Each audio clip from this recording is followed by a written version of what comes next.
This appeared in a deck pot I had ready for planting. I let it go and decided it was a nice addition. But what is it? This is Margie from Germantown, Tennessee. So Joella, we know what that is, don't we? Yes. Well, I looked at it and I said, well, it does look like a nice plant in that pot, but why are they growing pokeweed in the pot? Yeah. American pokeweed. Yeah. American pokeweed. Why are they growing that? And then I saw that, yeah. Yeah. It's a nice addition, to the nice. pot. But you have to be careful. You got to be careful.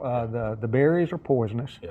The leaves are edible when they're young, and I remember my mother picking poke salad in it when the plants are about 4-6 inches tall. Cutting the leaves off, and it's good. It's a good green. Yeah. It's got a little different taste from turnip greens and collards and things like that. But the berry is also called inkberry. That's another name for the plant. And in the summer, late summer, when we were getting ready to pick cotton, we were issued our cotton sacks, and everybody had their own cotton sack.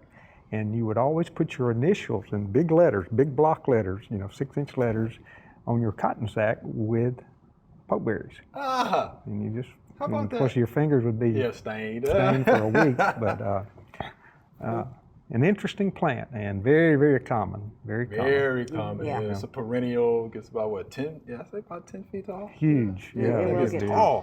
Yeah. Yeah. All right. So there you have it, Miss Margie. Yeah, that's your addition to your pot there. They even wrote a song about it. Poke Salad Annie. Poke Salad Annie. How about that? We hope you loved the video. We would love for you to ask more questions. Be sure to leave those questions in your comments.